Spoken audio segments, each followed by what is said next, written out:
So today we're going to be observing the area problem. Now this is one of the fundamental questions in calculus. The idea of how do we find the area of some sort of irregular or curved shape that is not either a square, a circle, an ellipse, a triangle, again, some sort of irregular shape. Well, one of the ways that you might consider trying to find the area is by, well, how about let's divide up the area into things that we know. So if, for example, I took it and I divided this into 10 pieces, and I'm going to connect this at its lowest points. So let's go ahead and let's split it up. So I'm going to say there's 1, 2, 3, 4, and 5 points. So I'm going to have to take each of these and I'm going to split it up into 2. So I'm going to say there's half, half, half, half, and half. So what I could do is by taking this, and here's my actual shape, and splitting this up into 10 pieces, I could say, how about let's inscribe some rectangles, which means I collect them at their lowest points. I'm going to make sure that my area is not overlapping what it should. Now, the good and the bad thing about this is when I connect them at their lowest points, I connect, let's see, the lowest point is right here.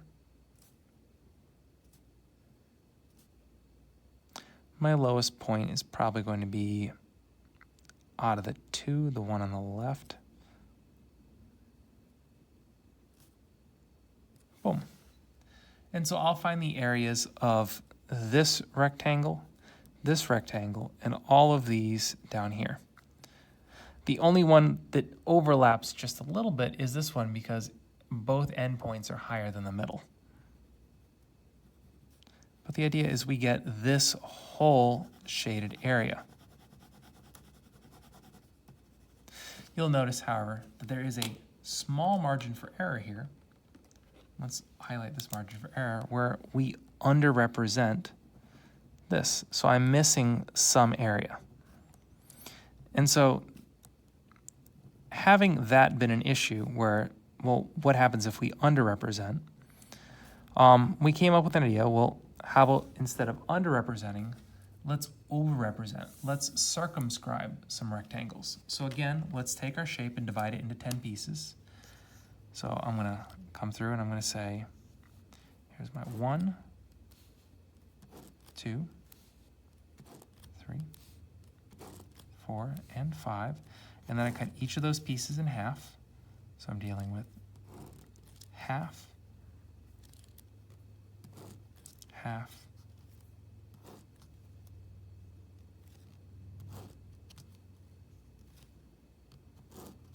and I have something that looks roughly like this. And we're going to circumscribe some rectangles, meaning we're going to connect them at their highest point instead.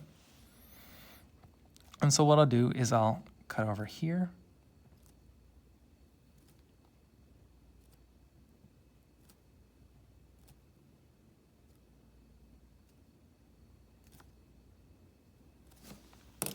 Probably should have done that line a little higher. Boom. So we get this. So we include all of the area that we were supposed to. We have all of these individual rectangles, but we have a small problem. We've overestimated this time. So instead of underrepresenting, we have all this extra space up here. And so what we've got going on is we're like, okay, well, you know what? Neither of these methods is actually very good, but it'll give us a nice little range. I bet you our answer for the actual area is going to be a little more than this and a little less than this. And so that for a while was how we handled things. We said, okay, the area of the curve is going to be slightly more than the inscribed rectangles, but it's also going to be slightly less than the circumscribed.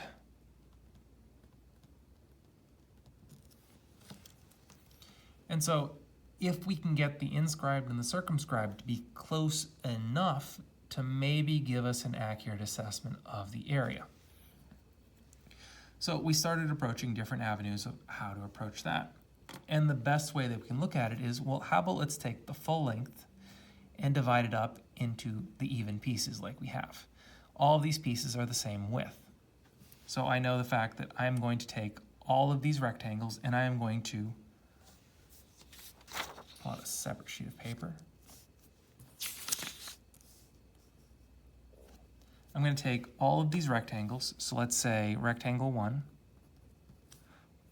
plus 2 plus 3 plus 4 plus 5 plus 6 plus 7 plus 8 plus 9 and plus 10. And I'm going to add them all up. I know the area of all these rectangles is all base times height. So base times height, base times height, base times height. Not sure what I just drew there. Base times height, base times height.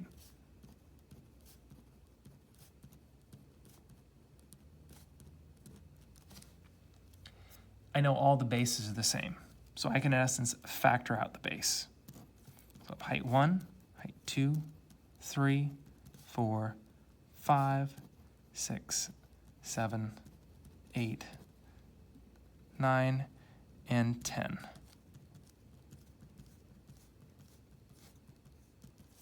Because that base is the same thing. And then I'm like, okay, well, if I just figure out all these heights, well, conveniently enough, I have a function. Why don't I just plug in where those coordinates are and figure out where the height of the function is? But we ran into a problem with inscribing and circumscribing. If the function is either going all up or all down, that's not going to be an issue.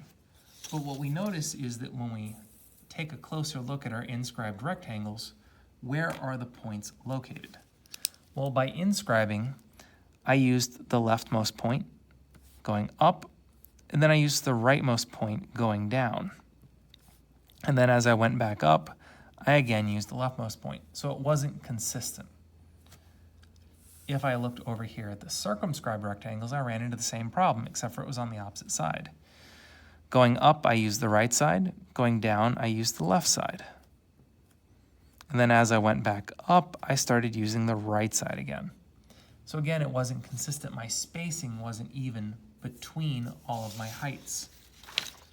And so I said, okay, well, how about if these heights aren't evenly spaced, let's, instead of inscribing or circumscribing, let's use left endpoints or right endpoints.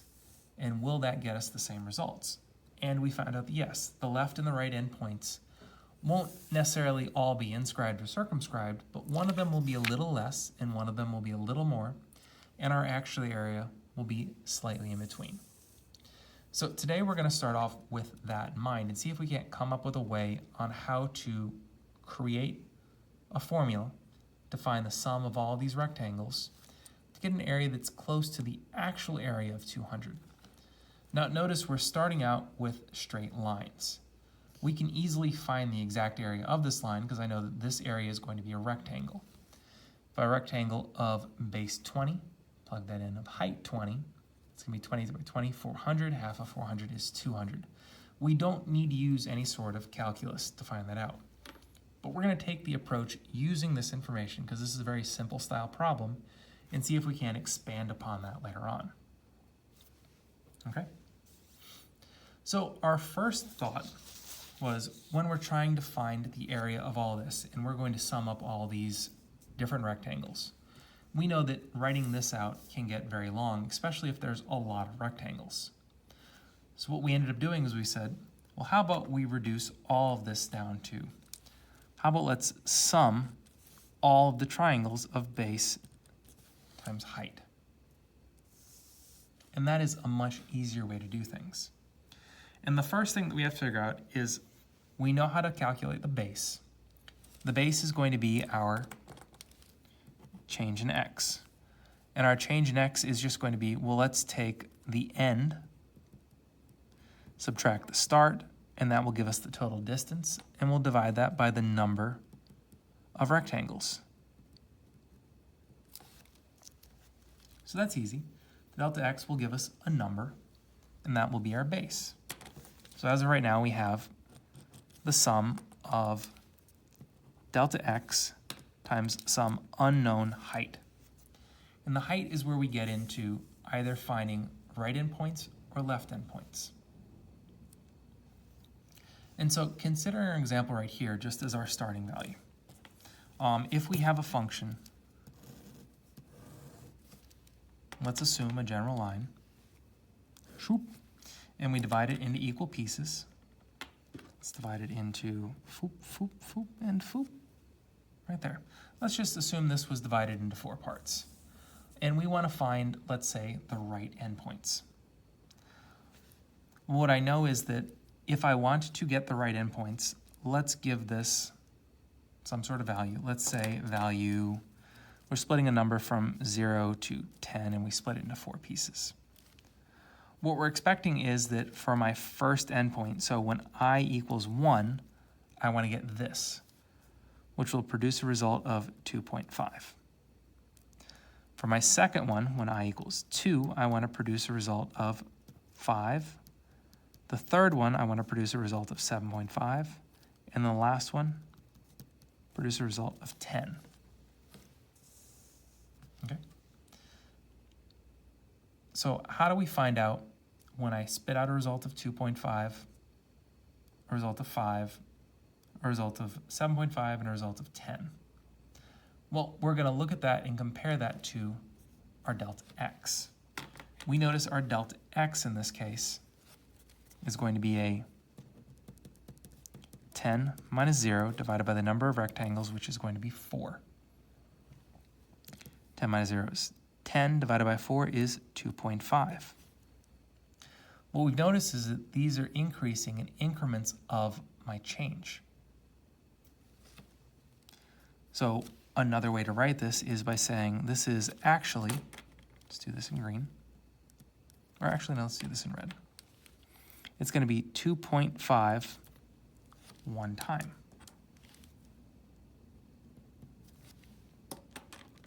5 is equivalent of 2.5 twice. 7.5 is 2.5 3 times, and 10 is 2.5 4 times. So we came up with a general rule for right-handed functions. We know that we are going to plug in to find the height of this, which means I'm finding the area. Let's shade this in purple. The right-handed function means I know what the base is. The base is going to be my change in x, which is 2.5. To find the height, I need to travel all the way up the function at 2.5. So the way that I do that is I say, okay, awesome. Let's plug in the function for delta x I times. And you might ask yourself, well, what happens if I started a number other than 0? Okay, let's modify that just slightly. This is going to be f of my starting point plus delta x I times. And that will give us wherever on the function we are, go up to it, and that's the height of our rectangle.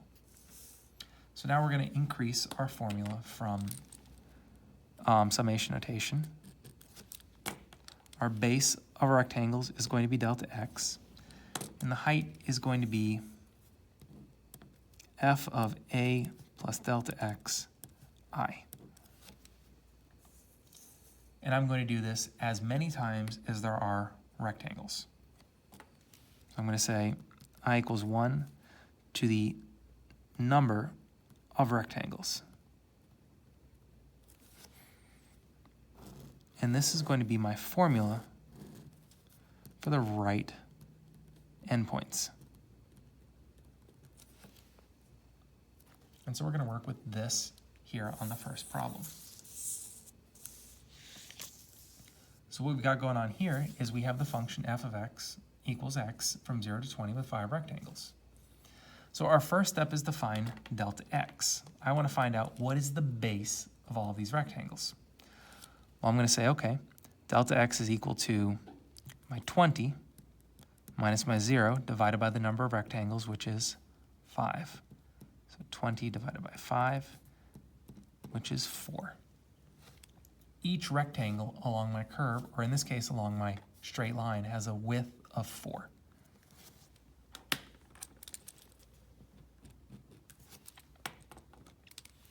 So I know if this is going to be, let's do this in base times height. I know in this case, let's zoom in just a tad. Let's actually, my base is going to be my delta x, which is going to be 4. My height for a right endpoint, we've already discussed that my height is going to be wherever I start plus that change that many times, and that will help us track our way all the way up the function to find the height of that rectangle at the rightmost point. So the height is the function of a plus delta x I. And so I'm going to plug this into that function. So my starting point is 0. My delta x is 4i. So I'm just going to plug in my function of 4i into x, which will in turn produce a result of 4. If I plug in 4i into x, I get an answer of 4i, which means that I'm actually finding a sum of 16i from I equals 1 to 5. 5 rectangles, this will give me their area.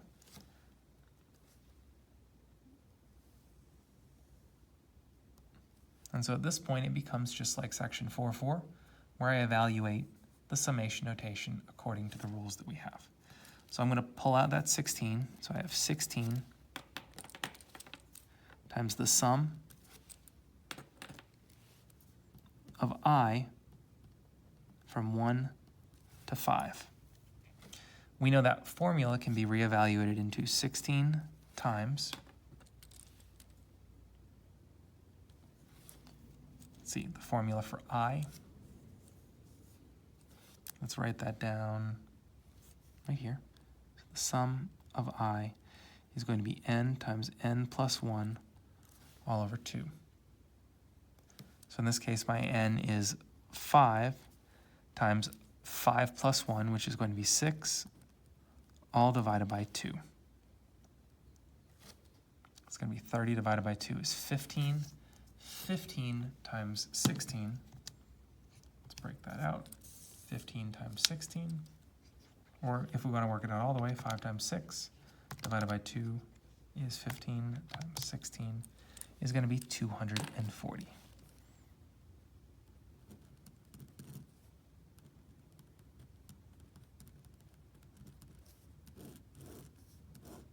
Okay, so my right endpoint is going to give us an answer of 240. So we're a little off. We're 40 units off from what we're expected, but again, we're only assuming 5 rectangles. We have some heavy estimation going on here. So now what we're going to do is we're going to find the left endpoints. So as opposed to working this backwards, I'm not very good at calculating space. I'm going to just go ahead and divide this in half.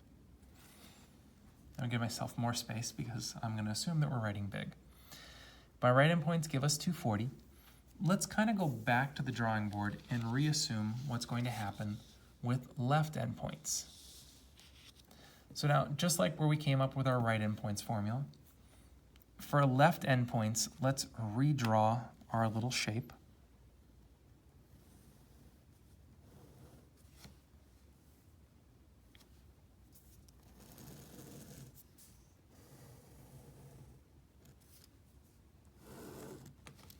So we're going to redraw a little shape. I kind of box this off. We have our line. We divide this up into 1, 2, 3, 4 units. If I'm going from 0 to 10, I want, in this case, instead of finding the function up here, I want to find the function height over here. So I'm looking at a height of left endpoint, left endpoint, left endpoint, left endpoint. So I want these values. So as I count up from 1 2, 3, 4, I want to produce results of 0, 2.5, 5, and 7.5 as I work my way up. And what you might notice is that these are the same numbers, but one off. And that's exactly how we're going to calculate that answer. We know this is going to be equal to 2.5, not times 1, but 1 minus 1, the one before it, 2.5 times 0. This is 2.5 times 1. And the way that we get 1 from 2 is I say 2 minus 1. And that works all the way down. What's going on right here is that each of these answers is 2.5 times the number, in the sequence it is, times the third number, subtract 1. Should not have put the third right here. This is the fourth number. Subtract 1. And so what we get right here is that we can reevaluate this as, okay, this is going to be the delta x times the number in the sequence minus 1. Oftentimes this is rewritten as, with the delta x distributed, delta xi minus delta x. In essence, you go to the iteration and then go back one. If we wanted to incorporate that like we did before, what happens if we start at a different point? This would be incorporated into f of a plus delta xi minus delta x. And so let's incorporate that into our formula like we did with the right rules. So we know this is going to produce the summation of the base times the height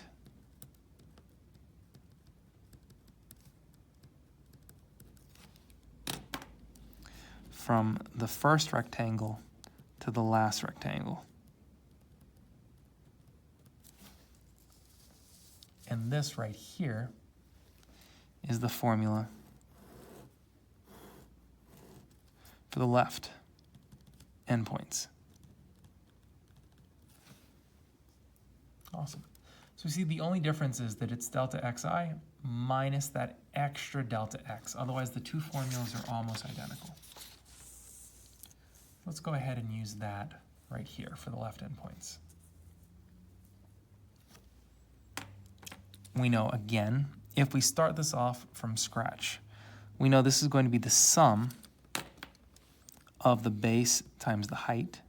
And if we rewrite this, the base is always going to be the delta x, which in this case, the delta x we've previously described as 4.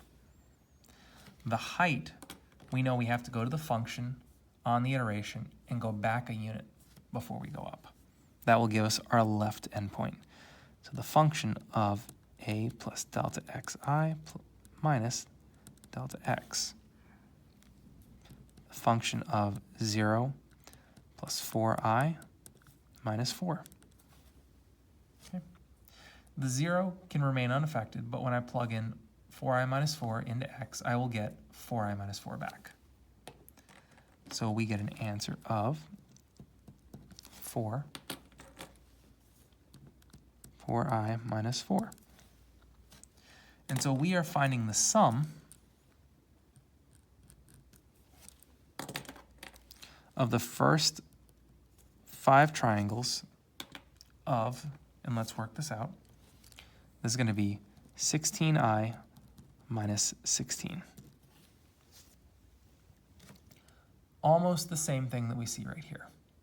We just have that minus 16.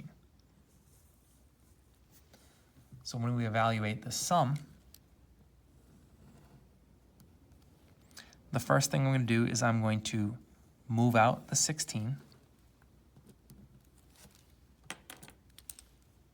That leaves us with a sum of I minus 1. In which case, I'm then going to split this sum into the sum of I minus the sum of 1.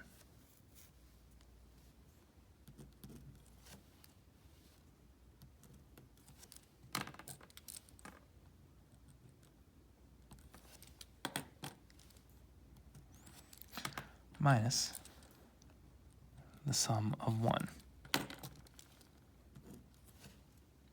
Both of which we have shortcuts for. Let's go ahead and pop this back in. I equals 1 to 5. I equals 1 to 5. We know the shortcut for the sum of I. Don't forget the shortcut for the formula for the sum of 1. The sum of a constant from 1 to n is going to be c times n. So what we know is going on here from 1 to 5 of 1 is this is going to be 1, that number in there, times the number of sequences in here, 5. This is going to be the formula we used previously. It's going to be 5 times 5 plus 1, which is 6, all divided by 2. And let's go ahead and evaluate out what this will be right here. Okay.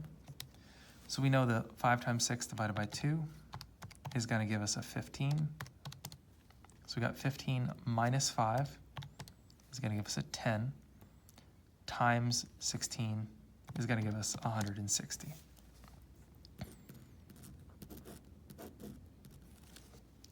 So we know we can calculate this exactly to get the area of 200. But let's assume that this wasn't a regular shape and we had to apply this process. We would know that the area is somewhere between 240 and 160.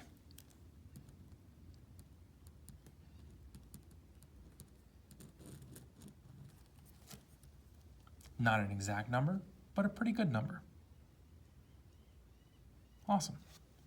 So let's go ahead and try one more, except for instead of a simple function like x, let's see what happens when we don't get our original response back. Will it change the process? Okay. So if I'm looking at this, if I'm looking at the f of x of 2x from 0 to 20, so slightly larger, with 10 rectangles, slightly more rectangles, what will it do to my actual area? My actual area should be 400. How will it affect it? What do you think? Do you think it'll be closer? Do you think it'll be more accurate? Or do you think it won't matter? Well, let's go ahead and let's take a peek at how we'll do that. So our first step is always to find delta x. And so with delta x, I know it's going to be the endpoint minus the start divided by the number of rectangles. So this is going to be 20 divided by 10. Each rectangle is going to have a base of 2. I just take the total length and divide it up into 10. Each rectangle has a base of 2. So when I ask what is the sum of all of these rectangles, base times height,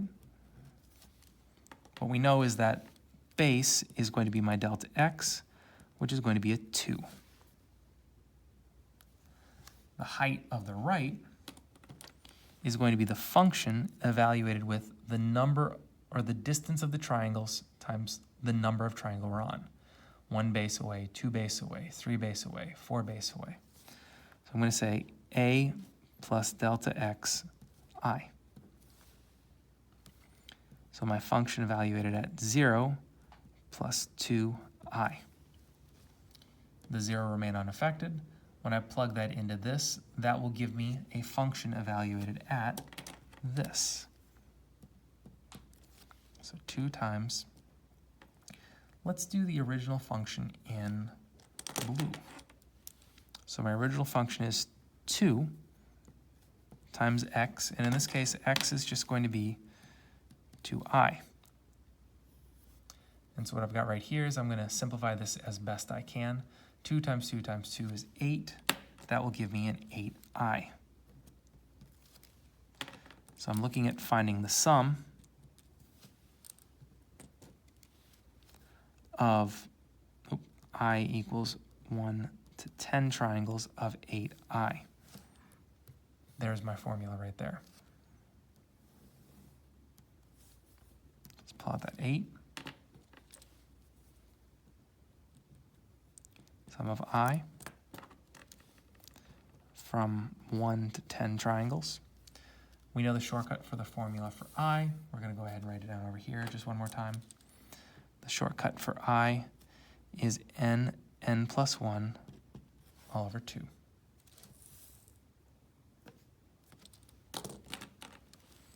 So we get 8 times, in this case my n is 10, n plus 1 is 11, all divided by 2. And let's see what we get for our area for the right endpoints. Okay. So we have 10 times 11, it's 110, divided by 2, multiplying that by 8. We get an area of 440.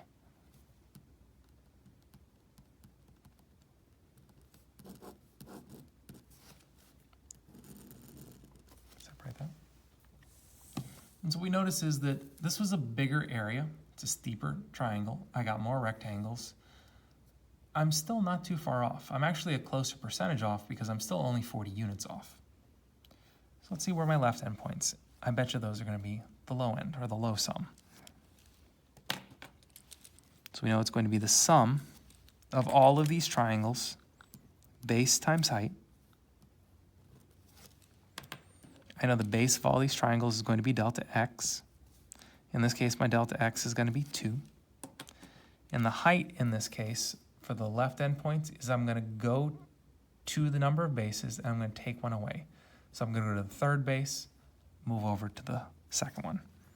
So f of a plus delta xi minus delta x, which in this case is going to be the f of 0 plus 2i minus 2.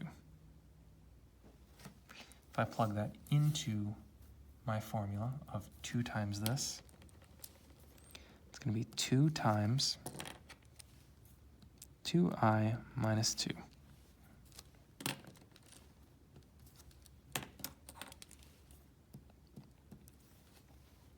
Awesome.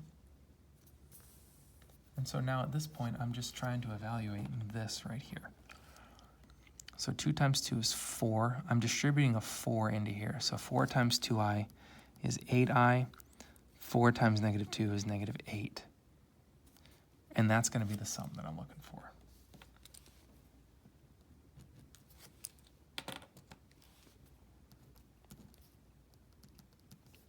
And there are 10 rectangles.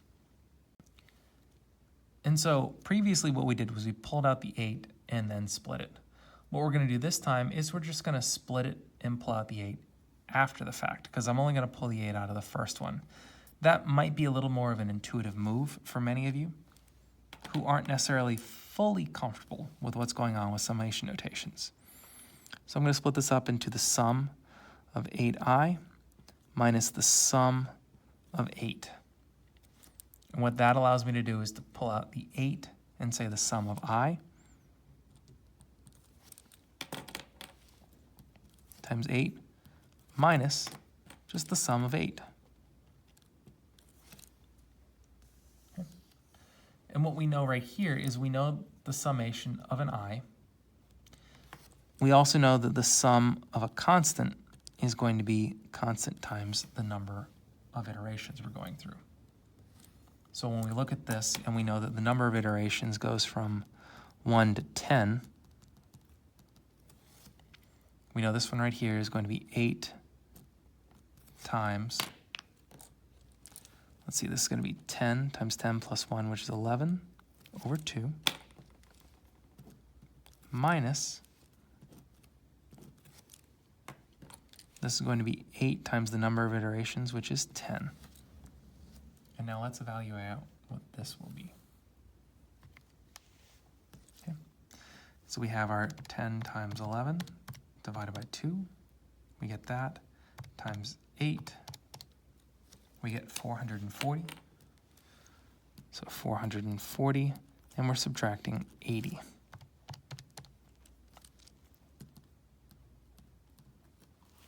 And so if that was our right end, 360 was our left end. Awesome. And so again, we see that we got a span. We don't know exactly.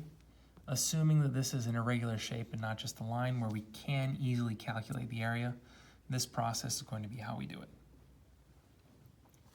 So that having been said, we saw 2 where we start from 0 to 20. On number 5, we're going to start in the middle of the graph. We're not actually going to start at the origin. Why don't you go ahead and pause the video, try out number 5, unpause it when you're done, and see how well you did. Okay? So now that you've done that, let's take a look and let's work this. So I'm looking at areas from 5 to 10. I'm splitting it up to 60 times. So I know the actual area is 18.75. When we have 60 rectangles, we're going to be a lot closer, where previously we had a span of 80, which was a decent ways off from our expected area of 400, but we only had 10 rectangles. Now we have 60, which means we're going to be a lot closer to that 18.75. Let's go ahead and take a look at how we would start. So I know the delta x is going to be my 10 minus my 5, my n minus my start, divided by the number of rectangles. So 5 over 60, which is 1/12. There's my delta x. I'm going to use that going forward. Okay. I know that I am summing all of these rectangles base times height. And this is what I'm going to evaluate out here. I know the base of each triangle, or the base of each rectangle, is going to be delta x, which in this case is 1/12 times the height. I know the height for the right endpoints is just plugging in whatever, the endpoint of whatever rectangle we've had. So the function of a plus delta xi. In this case, my function is going to be 5 plus 1/12 I. I actually have to plug something in other than a 0. Doesn't really affect us too much because it's just 1/2 of that. So what we'll get right here is we will get 1/2 of 5 plus 1/12 I times 1/12. Okay. Let's take a look at how we're going to work this out. So I'm going to take that 1/12 times 1/2, which is going to be 1/24, and I'm going to distribute that in. So when I distribute a 1/24 in, I get 5/24. And if I take a 24th and distribute it into a 12, let's double check, make sure we're doing this part right. The bottom is a 24 times a 12. That will give us 288. So that will be plus 1 over 288i. I've been doing this in purple, so let's go ahead. So the sum of that from 1 to 60 rectangles. Here we go. And this is what we're going to reevaluate. Cool. So I think the split actually made it work a little bit easier. So that's what we're going to stick with. I'm going to stick with the sum of 5/24 plus the sum of 1 over 288i. And then what I'm going to do is I'm going to split this and move that into the front. So I still have the sum of 5/24, if I can write that. But I'm going to move that 1 over 288 out to the front so that I can get the sum of I. And we remember that the sum of I is n times n plus 1 all over 2. We also know that the sum of some c is c times n. So what we've got right here, if this is from 1 to 60, 1 to 60, we know this is going to be 5 over 24 times 60. And we're going to be adding that to 1 over 288 n, which is 60, n plus 1, which is 61, all over 2. Okay, and so let's evaluate that out a little more exactly. So 60 times 5 divided by 24. So 60 times 5 divided by 24 is going to give us 12.5. Let's add it to this, which is 60 times 61 divided by 2 divided by 288. And we get that, which is going to be plus 6.35. So I'm going to get an answer of roughly 18.85.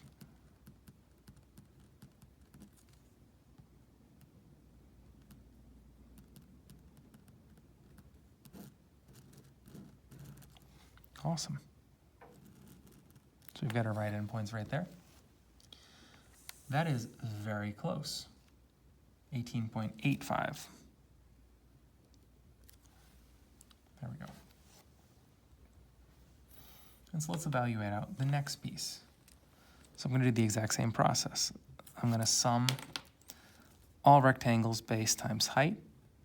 And let's rework this a little bit. I know all the rectangles bases are whatever the change is, which in this case is going to be 1/12.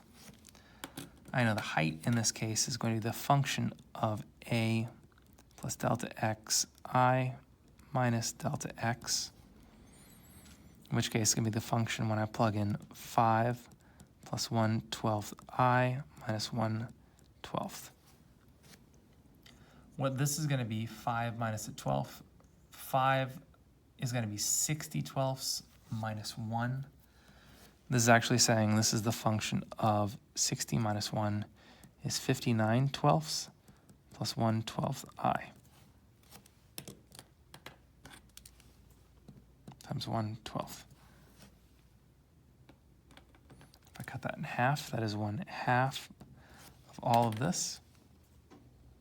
59/12 plus 1/12 I, all times 1/12. Okay, so what this will give me is, let's go ahead and work this. So that'll be 12 times 12 times 2 is going to be 288. We're going to get a 59 over 288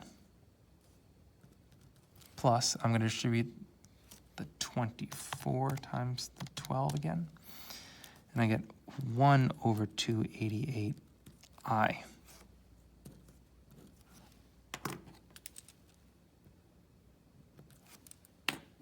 I get the sum of 1 to 60 60 rectangles. Okay. Once I get to this point, I'm going to rework this and get the sum of 59 over 288 plus the sum of 1 over 288 I, which again I'm going to rewrite as 59 over 288. I'm going to move that out to the front. And the sum of I. And at this point, we can reevaluate our function using our formulas off to the side. We have 60 rectangles in each of these. I know the first one is going to be 59 over 288 times the number of rectangles, which is times 60. I'm going to add that to 1 over 288 times this thing right here, which is going to be n times n plus 1 all over 2. Let's get what this will be. Okay, so 59 times 60 divided by 288 is going to give us this fancy number, 12.29. I'm going to save this. I'm going to get this, so 60 times 61 divided by 2 divided by 288 is going to give me that fancy number, 6.35, and I'm going to get roughly 18.646.